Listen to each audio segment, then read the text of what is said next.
You're listening to a 3CR podcast. 3CR is an independent community radio station based in Melbourne, Australia. We rely on the financial support of listeners like yourself to keep going. If you'd like to support diverse voices on your radio, go to www.3cr.org.au for more information and to donate online.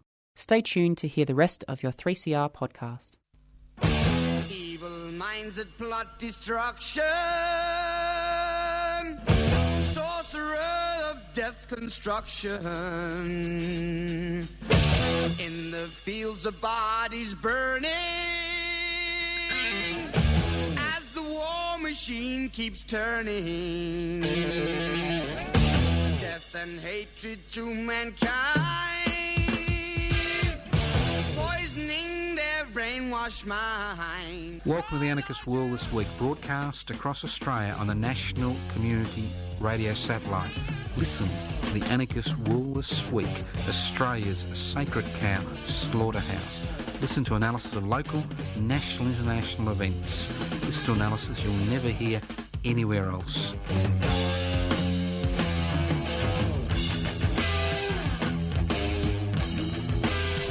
Welcome to the Anarchist World This Week. This program is streaming live on 3cr.org.au. The program is being broadcast by the Community Radio Network from the studios of 3CR in Melbourne. Well, actually the virtual studios, ether. I'm actually not in the studio. Like everybody else, I'm socially isolated. I was speaking to a friend a few days ago and she said to me, well, the only difference is I now don't have COVID. Now, if you wonder what anarchy is all about, the word anarchos means without rulers. So an anarchist society is a society without rulers. How do you create a society without rulers? You devolve power, that's shared power, and you hold wealth in common, share wealth. Very apt concepts during the COVID-19 crisis. Today I'm going to look at the costs of the COVID-19 crisis. And obviously, as we usually do in the Anarchist World This Week, it's not just about complaining, carping. We're not complaining, carping consumers. We're obviously concerned citizens. We have ideas on how to deal with the situation and, more importantly, how to deal with the future. And we'll be looking at the health costs of the COVID-19 crisis, the economic costs of the COVID-19 crisis, and the security costs. Yes, there are security costs. So as we know, life has changed dramatically in some ways and has changed and has not changed in any other way. And we are seeing a jockeying for position by a whole variety of interests regarding a number of issues around COVID-19. Now, the health costs. Now, the health costs are largely being borne by the poor. Viruses tend to attack people who are in no position to defend themselves. You'll find that if you live in an overcrowded environment, you're much more likely to get COVID-19, social isolation, or no social isolation. And it's nothing to know that obviously many countries of the world where there are high death rates and high infection rates, that the brunt of the infection is being borne, the health costs is being borne by those who are not in a position to actually look after themselves. Now, as far as health costs is concerned, as I've been saying over the past few weeks, Australia is in a good position in terms of dealing with the issue, not just because of social isolation, but because we have a healthcare system which has been created through the struggles of generations of Australians, which provides universal healthcare. We have a universal, free public health system. The United States doesn't have a universal, free public health system.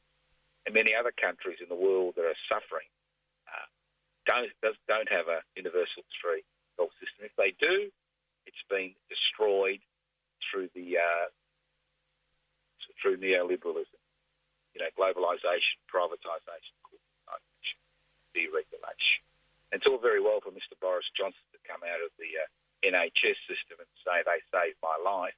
Well, maybe the Conservatives in England will put a little bit more resources into the National Health System, which was created as a consequence of people coming back from the Second World War demanding to have access to health care. So that we've got that. We've got a universal public health system, irrespective of what they have tried to do to it over the last 40 to 50 years, privatise various segments of it, give money to the private health insurance industry, $billions for the private hospital network that basically cherry picks and doesn't look after severe and difficult cases, as we have seen in COVID-19. But it is there. The structure is there. Although the hospital system is run by the states and partially funded by the states and funded by the federal government, it is there. The structure is there, and it is there so it can provide universal public health care. The second thing we have going for us, we have a universal medical insurance scheme which is called Medicare. So people can actually access medical care outside the public health sector, and in many situations, especially in general practitioner consultation, 75 to 80% of all consultations are doctors. And I remember at the beginning when Medibank was introduced, the original name in 1973, 74, the resistance among all segments of the community, including doctors, nurses, private organisations, to the concept of having Medicare in this country. But I think although there have been many, many campaigns to destroy Medicare, and they have attempted to destroy it by a variety of issues, it is still there. So that structure is there.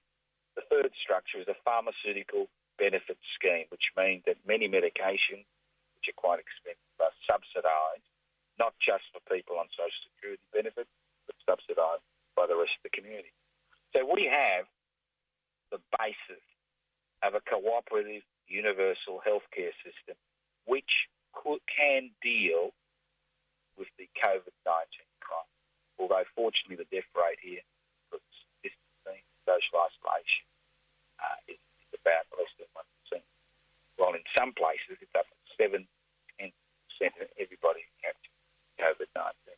So although we have an elderly population who have a lot of comorbidities and disability, we have been able to stem the tide into a significant degree because of these structures which have been created by men and women who have struggled for generations to ensure that.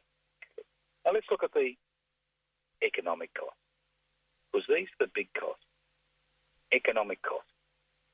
Now there are significant economic costs today, very significant economic costs, which are not being borne by the whole population.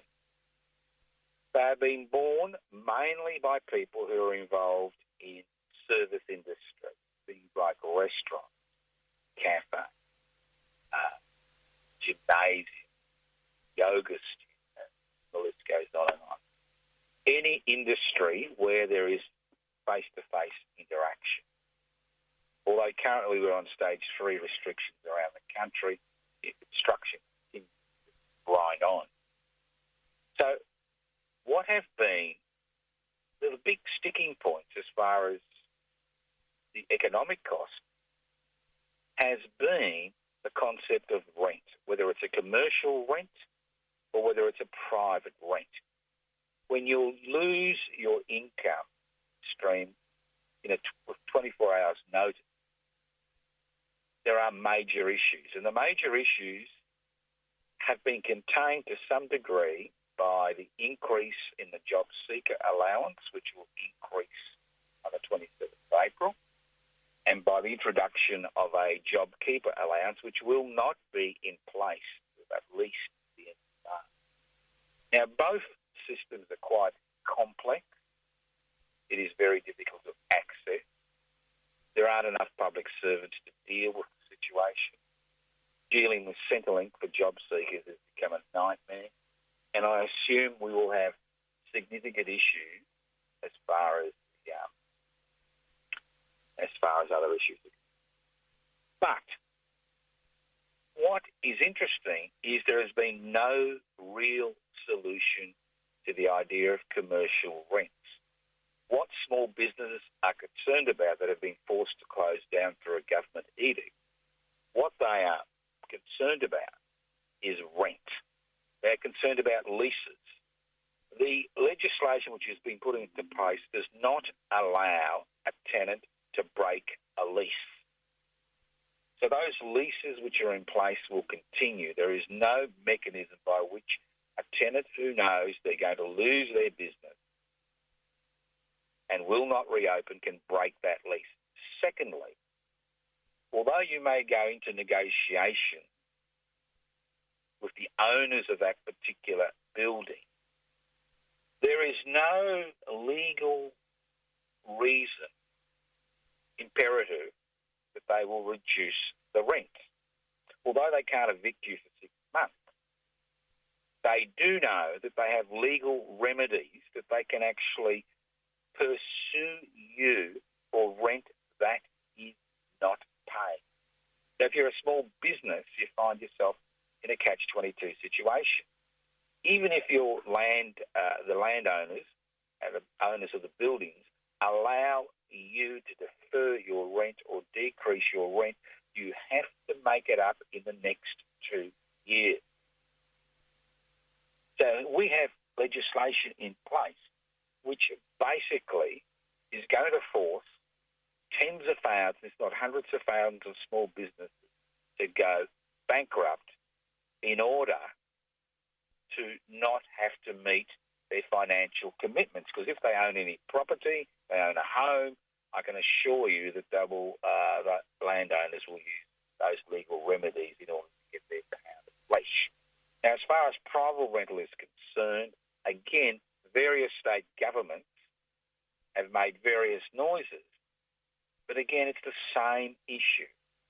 You may be able to negotiate a decrease in your rent. You may not have to. You can't be evicted for 6 months. But the reality is, at the end of 6 months, you can be chased for any rent that is owed. You have 2 years to pay any rent that is owed. So legally, once again, all the balls are in the court of the owner of the building, not the owner of the business, not the person, using rental accommodation, but the actual owner of the building. They are in a particularly strong position economically, and that's currently now. Because the dilemma with a shutdown is that there is no cash flow in the community. Normally in Australia, we have about $550 million of interaction, between people every day. Cash flow has dramatically decreased. When they say the unemployment rate is going to reach 10%, that is a fake. I hate to use Trump. It's a fake unemployment. When you add the 1.7 million temporary workers who are not entitled to a job seeker or a job keeper allowance, when you add asylum seekers and refugees, when you add the hundreds of thousands of people having difficulty accessing Centrelink and providing all the necessary documentation in order to receive benefits, and when you add those sections of the population who will get JobKeeper, you are looking at an unemployment rate between 20 to 30%, which is Depression-era unemployment rate. And the dilemma is, because there's no cash in the community, because people are not working and not receiving wages, we have a difficult economic hard landing. And on top of that, you've got to remember, although the government will take out loans of about $1 trillion, at the end of the COVID-19 crisis, the government will attempt to recoup that debt. And they'll recoup that debt by screwing down on people on Social Security benefits, not by increasing taxation, not by a levy, COVID-19 levy on all wage earners, but they will pursue They will pursue those people less able to pay.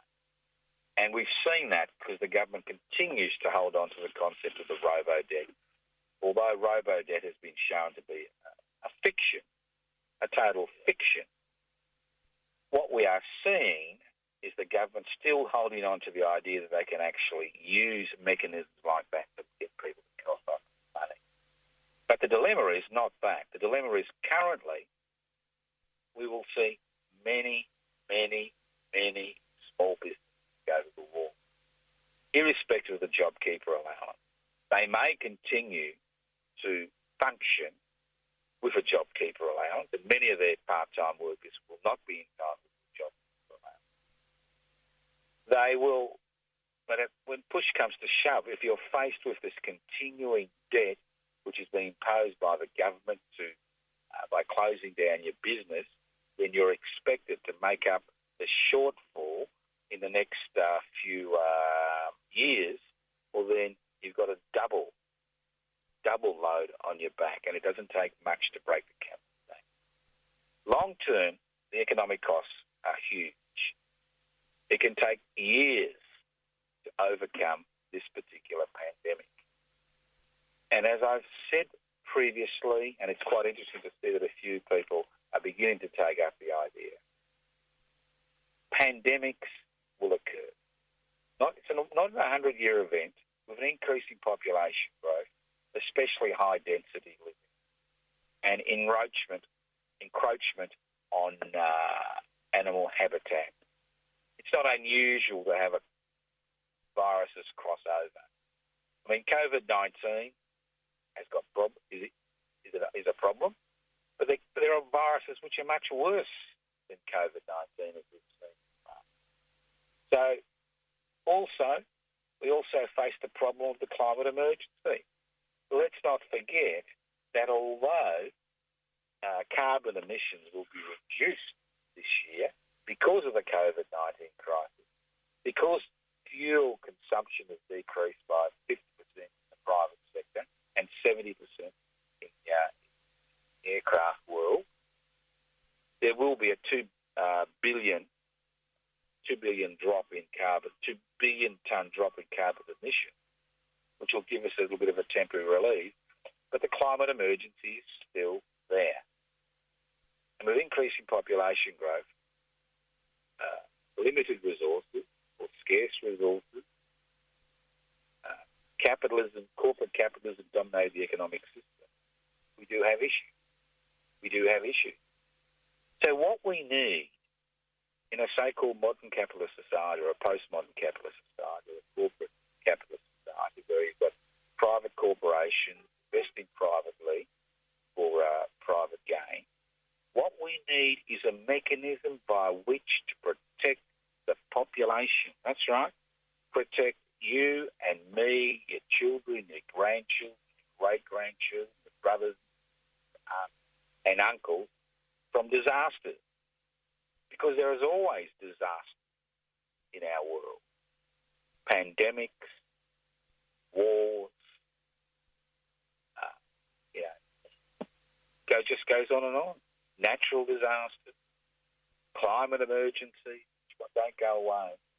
So what we need is a mechanism via which we can actually cushion the population from the worst excesses of a COVID-19 crisis, the worst excesses of a massive natural disaster, as we saw with the bushfire emergency, or a climate emergency, and the list goes on and on.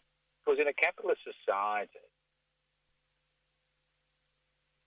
what you can and cannot do to a significant degree depends on the amount of disposable income you've got. And people are beginning to find that now. Because they haven't got wages, their disposable income has disappeared. And all they've got is, if they're really, really lucky, is enough to pay their bills. Not all of their bills, some of their bills. So we should be thinking about the concept of a universal basic income for every person in this community. A universal basic income is an income which is predetermined, say by a special committee, which looks after the basic needs of everybody in the population. Now, some people may decide to live on their universal basic income. Some people may decide that they want to work, and many will because they want a lot of disposable income. And what they can do, as far as universal basic income is concerned, which everybody receives, somebody on Social Security benefits, a millionaire, is that income can be recouped back by the government through the taxation system. That's right, through the taxation system. You can recoup that back. So say if you earn triple the universal basic income, that universal basic income comes back to you. But so how do you finance a universal basic income in a capitalist society? I'm not talking about revolution. I'm talking about a mixed economy. I'm talking about simple reforms which don't require sacrifice or blood in the street. Simple reforms. The way you can actually finance a universal basic income is one, a 1% stock market turnover tax. Every time a stock or a share is sold or bought on the stock exchange, 1% automatically goes through. A 1% transaction tax. Every time something is bought or sold, 1% flows into the treasury. And although people may find this difficult at first, when they realise that they are actually cushioned against the worst excesses of a disaster by having a universal basic income, should have been introduced now. Instead of have job seeker allowance and going through all that garbage, JobKeeper allowance, which goes to the employer and then to the employee, and obviously there'll be many unscrupulous employers who take advantage of this, make a pretty penny. But the reality is, if you had a universal basic income, you wouldn't need any of that. People would hunker down, they become socially isolated, they know their basic necessities would be met and would be in a much better position in the community. So the long-term economic costs are huge. Now, currently we are seeing the debate of the day is whether the government should bail out Virgin Airlines. Qantas is privately owned, although it was a government-owned airline many decades ago. It is privately owned. Virgin Airlines is owned by 5 major shareholders, mostly foreign governments. And obviously, Virgin Airlines has gone into a trading halt. It's about to go down the gurgler. This is a brilliant opportunity for the government to actually buy Virgin Airlines at a bargain basement price. And actually have a state-owned airline. Because we should be looking at the costs of what's happened over the last 4 or 5 decades with privatisation. Because we are now finding ourselves in a position where essential services are privately owned.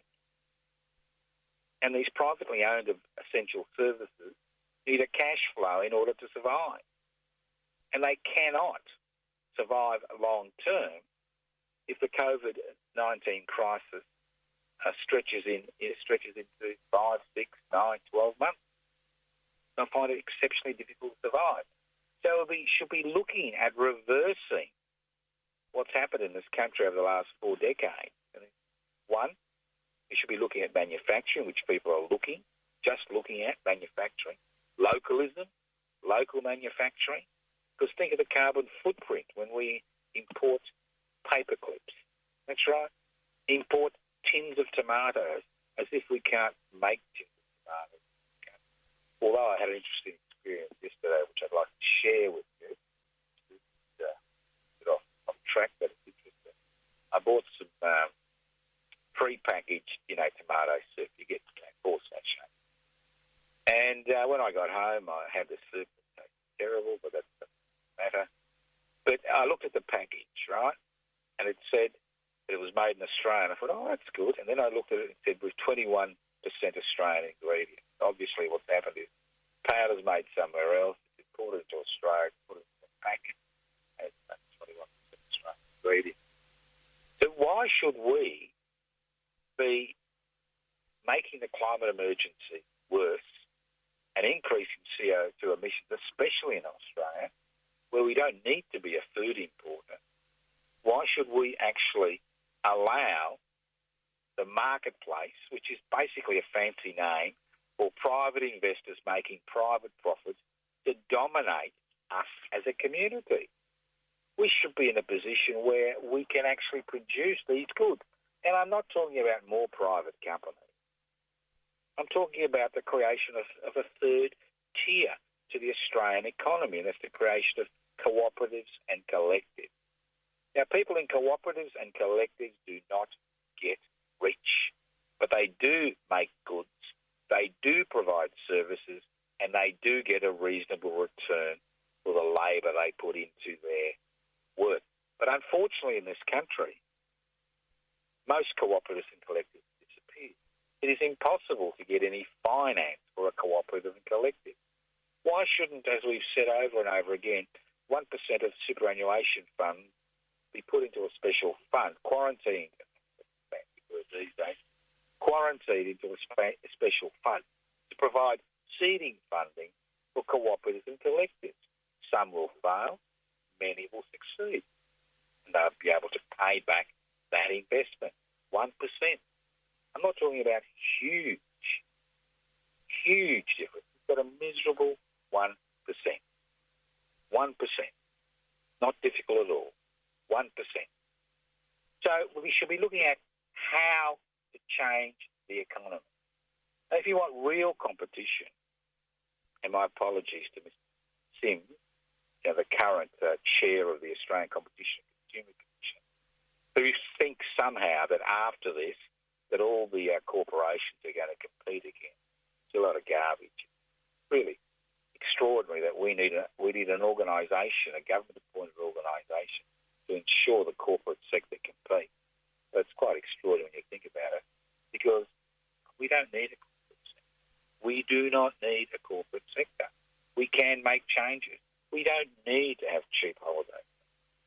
We don't need to have cheap tomato soup, in 57 varieties, on our supermarket shelves.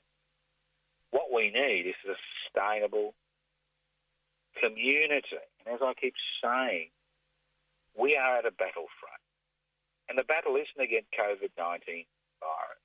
That battle is being waged by most of us. That is something which is a given. This is a virus. It causes dislocation. It causes death. It causes permanent impairment. It does cause issues. So as a community, we are, to a significant degree, not 100%, but to a significant degree, working together to contain the problem. So I'm not concerned about that, because we are working together. What I'm concerned about is what's going to happen in 6 months. And as far as I'm concerned, it's not going to be business as usual. It should not be business as usual. And if you allow that to occur, we deserve what we're going to get. And although draconian legislation, I'll talk about that in a minute, is coming to play, the fact is that in a democratic society, ultimate political authority rests in the hands of the people. It doesn't rest in the hands of the bureaucracy. It doesn't rest in the hands of the government of the day. It doesn't rest in the armed forces and the police. It doesn't rest in the legal system. It rests in the hands of the people. And if we forget that lesson, we deserve everything we will get at the end of the time. Let's move on to the security costs. Now, a lot of people find it a little bit unusual for me to talk about security costs. Look, they understand health costs, they understand economic costs, but they don't understand security costs. And it's quite interesting that people are beginning to understand what security costs mean. Now, if you're an Aboriginal or a Torres Strait Islander or a young black man or woman in this country, and in certain circles, if you wear a hijab, you've got a certain religious belief, you know, in your heart of hearts, the police are not your friends. They are basically a mechanism of social control. If you talk to any Aboriginal and Torres Strait Islander or African young people, they will tell you how they are feeling that they are in a police state, that they are the obvious target of policing. But the rest of the community never seems to understand. They don't seem to understand. They see the police as our protectors. Now, the police are community protectors, but they also have a dual role. They're there to uphold law and order. Not just order, not just to maintain order and to protect us as a community, but to maintain the law. And we know that we need a whole series of checks and balances in order to ensure that they don't get a little bit too big for their boots. And what we've seen with the declaration of a state of emergency, which gives the state government extraordinary powers regarding the individual behaviour. For example, you can't even go fishing by yourself. In Victoria, it's illegal. And what the community has seen over the last few days is what Aboriginal and Torres Strait Islanders and young black people see every day. And what they've seen is a concentration of a visible police presence, of people being pulled up and fined for the most extraordinary reasons. And they're beginning to understand that the police do have a dual role, protect us, but they also there, and their primary role is to ensure the state continues. Do you think it would be any different if the government declared a state of emergency because of people like you and me being involved in protest activity? Do you think the police reaction would be any different when they are given carte blanche to do basically what they like?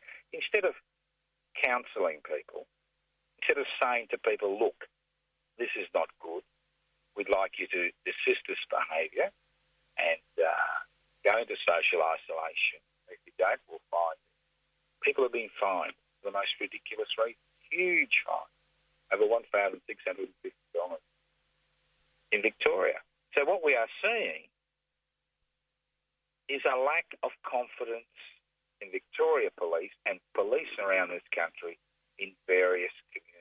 The same lack of confidence that we see in minority groups in this country. So for once, Australians are beginning to realise what it's like to have a highly visible police presence. Have police pull you up at any time and ask you what you're doing, where you're going, what type of work you do, for no reason whatsoever. That's the first security cost. And obviously the police have understood very quickly that they need community support in order to maintain social isolation and social distancing. You need the community behind you. You cannot force millions of people to follow certain patterns of behaviour through threats. And they're doing that very quickly. Very quickly. I mean, we have been able to implement social distance and social isolation laws, not because there are hundreds of thousands of police enforcing the law, but because people have seen how important it is to maintain that distancing and isolation in order to attempt to contain the damage which is being done by the COVID-19 virus. That's the first thing. That's the first security cost. Now, the second security cost is the one I'm really interested in. The type of cost we are going to see 6 to 12 months down the track. Because of increasing unemployment rates and downward pressure on social security benefits by governments which are attempting to recoup the cost of the COVID-19 crisis.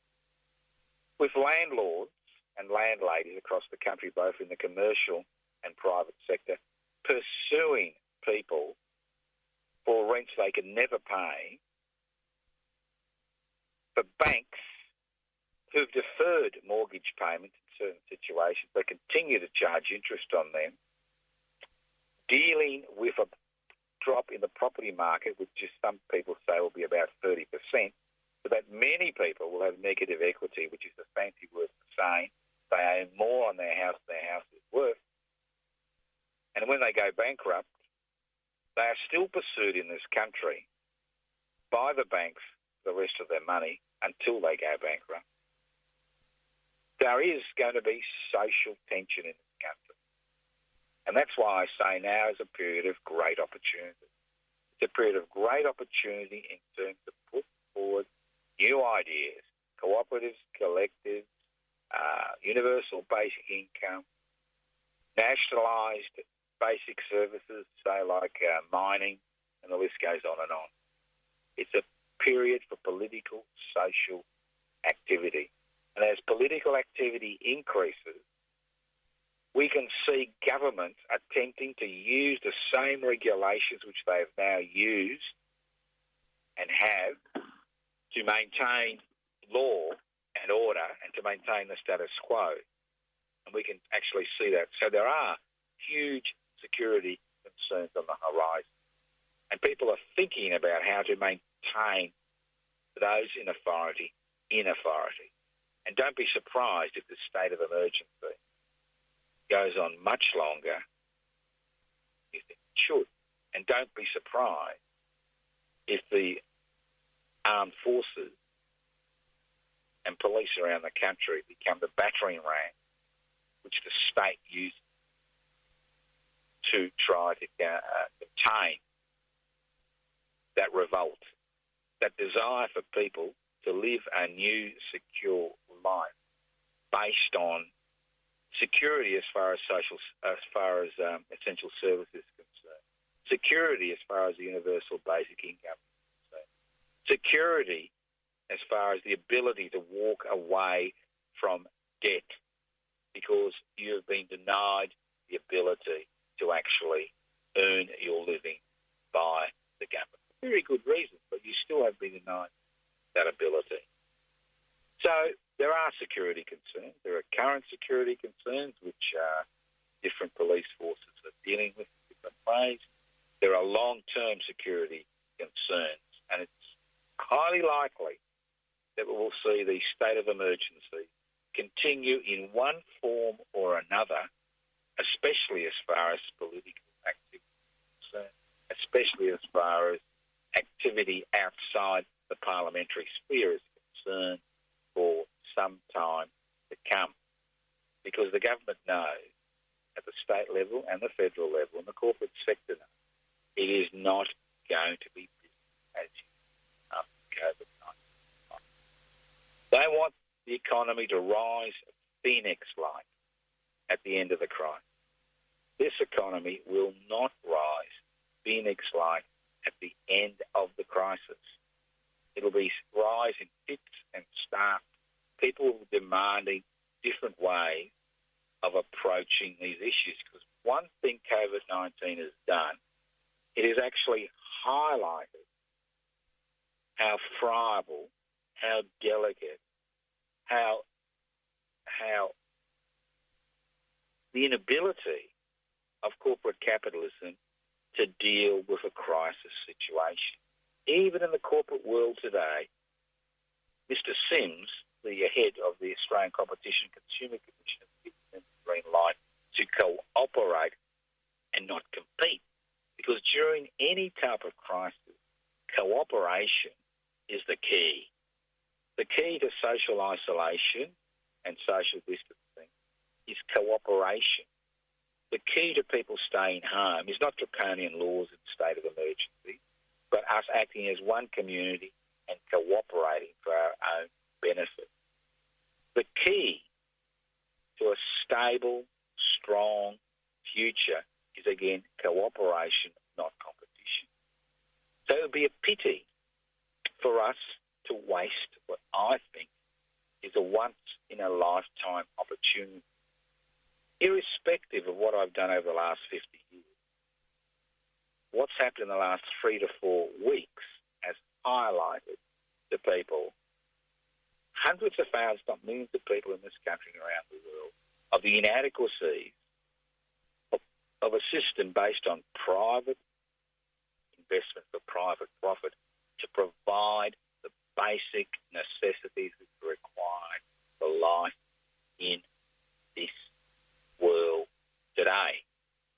And we only have to look at what's happening in the United States to understand what happens when you don't actually have the infrastructure there, which is there to look after people. And let's not forget, and I'll say this over and over again, because we owe a great debt of gratitude to all those people that you have known over the decades, all those people that were born before us, who fought tooth and nail, who paid the sacrifice, and I'm not talking about people going overseas to fight other people's wars, as we will celebrate on Anzac Day in a few days' time.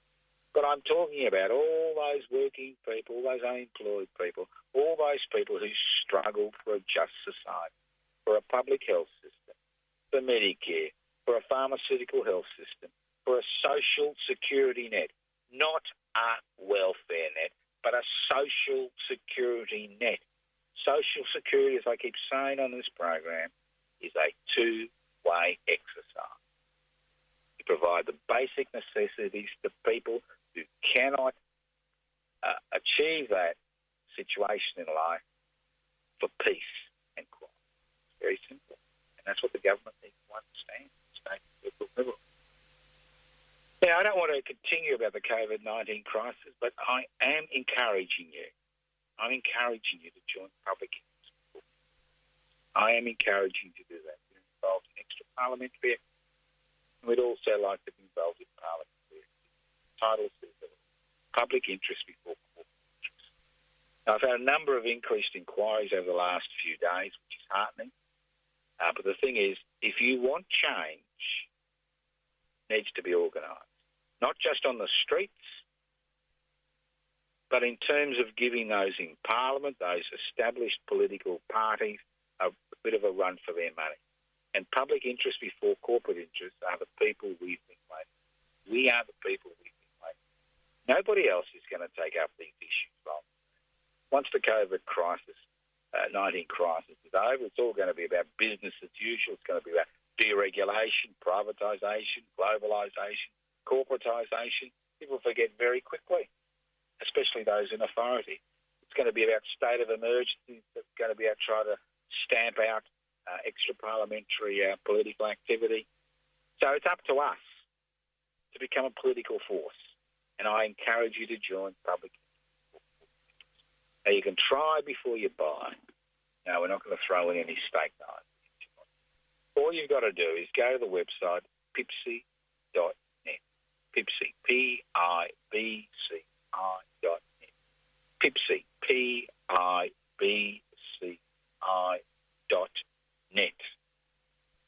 Download the application.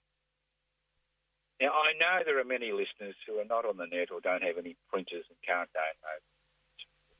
Just give me a call. Leave a message on 0439 395 489. 0439 395 489. Download the application. Ring me and I'll send you out a heap of application forms. This is a great time for thinking and reading and reflecting, especially if you lost your job and you're stuck at home. This is the time to join public interest. So I'd like to see by the end of September that we will be in a position to apply for registration as a federal political party. And if you want to look at our policies, go to pipsi.net. Pipsi.net. Okay? Don't forget.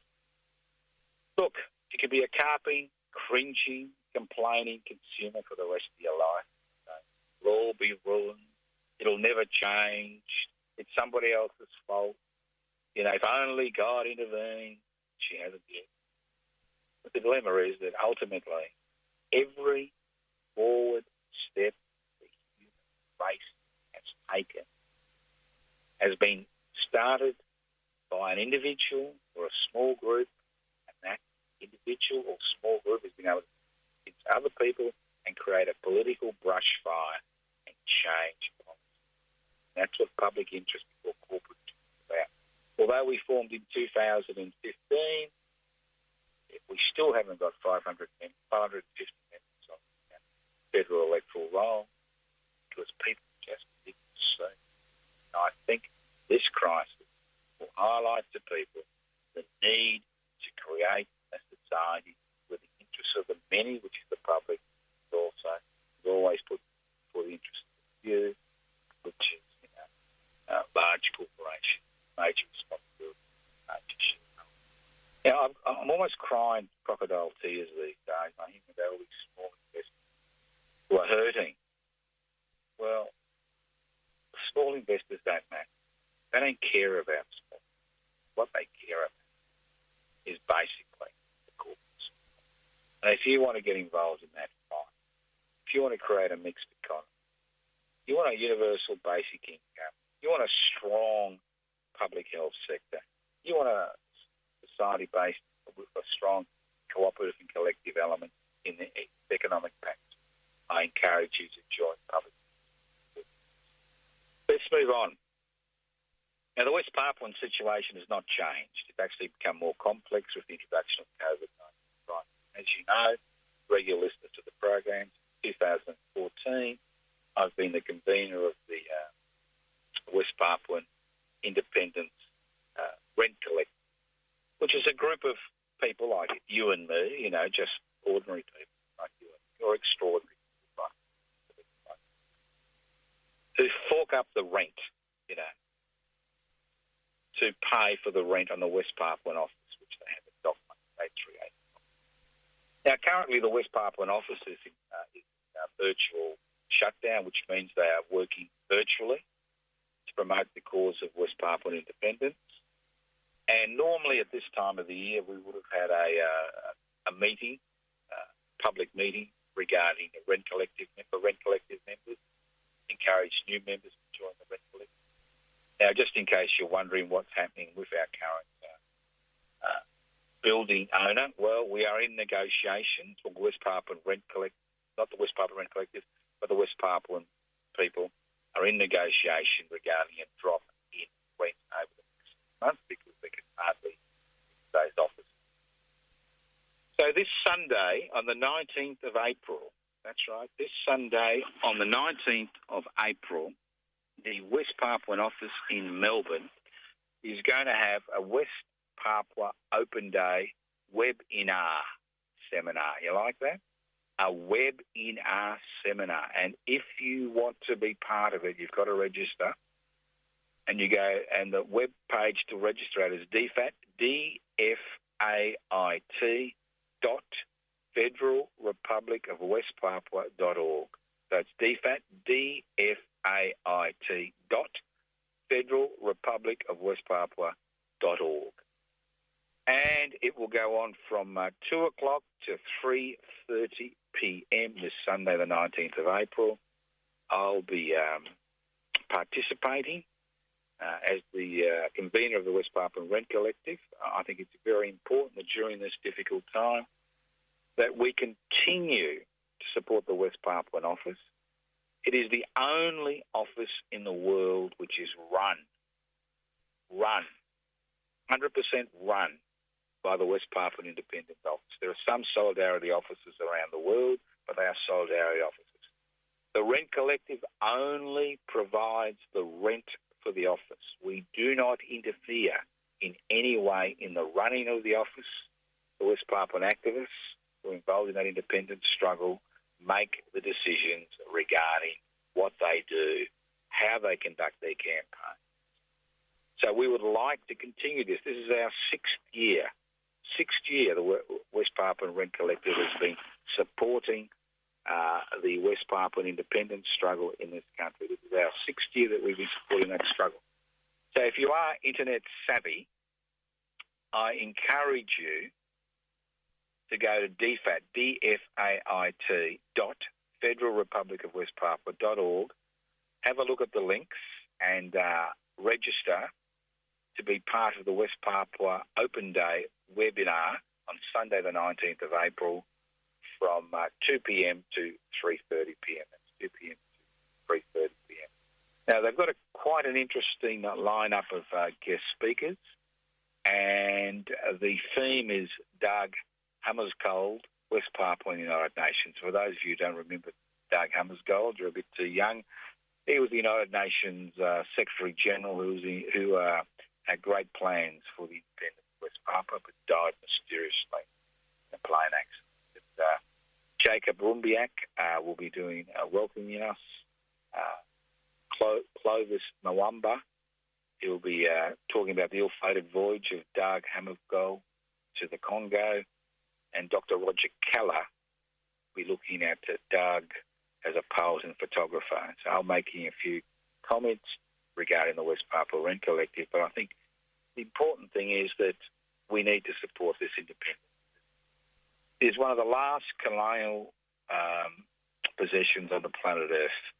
The Indonesians have created mayhem and chaos, and those of you who've been following the struggle can see how difficult it has been for West Papuans over the last few decades, especially over the last few years. And with the introduction of COVID-19, well, obviously, it's a huge issue.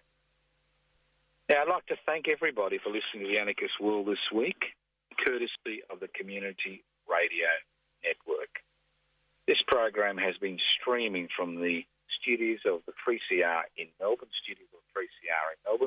which continues to function despite social isolation with the use of the technology and the few permanent staff or part-time staff in 3CR. We've been able to broadcast live, as we've done over the last 42 years, the Anarchist World this week, in its various guises, and we'll continue to broadcast live as long as we can. But I'd also like to thank all those wonderful people at the Community Radio Network who have continued to ensure that the Anarchist World this week is broadcast across Australia. And don't forget, it's also heard around the world because it's streaming live on 3cr.org.au. Now, a few useful pieces of information. Now, you can always write to me, Post Office Box 20, Parkville 305. In an era of mass communication, it's good to see that Australia Post, although they tried to close it down a few years ago, still functioning. So send me a letter if you're not computer literate. Send me a letter. Post Office Box 20, Parkville 305. You can leave a message on 0439 395 489. That's right, 0439 395 489. You can go to the YouTube channel. That's right, Public Interest Before Corporate Interest. Every week I try to do a post on Public Interest Before Corporate Interest. Go to the webpage, pipsy.net. You can go to the Anarchist Media Institute website, anarchistmedia.org. You can go to my personal Facebook page, Joseph Toscano. You can go to a number of public housing pages, and the list goes on and on and on. Because although we are in lockdown, although we are in social isolation, although there is social distancing, we are continuing to be active in this country. Not only have we been active, we are planning for the future. We are planning for a post-COVID-19 world. We will not only destroy the virus of COVID-19, but we'll destroy the virus of globalisation, corporatisation, deregulation, and privatisation. As I said before, the ball's in your court. You can think it's too hot to handle, or you can join us, because we need everybody we can on deck at the end of this crisis to ensure that we continue to have the same and better conditions and rights that we enjoy today in this country. Fortunately, with people like you listening to the Anarchist World this week, I am confident that we can actually change the trajectory, can't even know that word, of this country. I'm sure we can change the direction this country will be going in the very near future. So thank you once again for listening to the Anarchist World this week on your local community radio station, courtesy of the Community Radio Network. And don't forget, The program is podcast. You can go to the podcast by going to 3cr.org.au. That's 3cr.org.au. And don't forget to listen to the Anarchist World this week, next week, by your local community radio station. Once again, thank you to the people of 3CR for ensuring the Anarchist World this week continues to be broadcast live by the community radio network across this country, north to south, east to west, up and down. Evil minds that plot destruction. Community radio station next week. Construction. In the fields of bodies burning. As the war machine keeps turning. Death and hatred to mankind. You've been listening to a 3CR podcast produced in the studios of independent community radio station 3CR in Melbourne, Australia. For more information, go to allthews.3cr.org.au.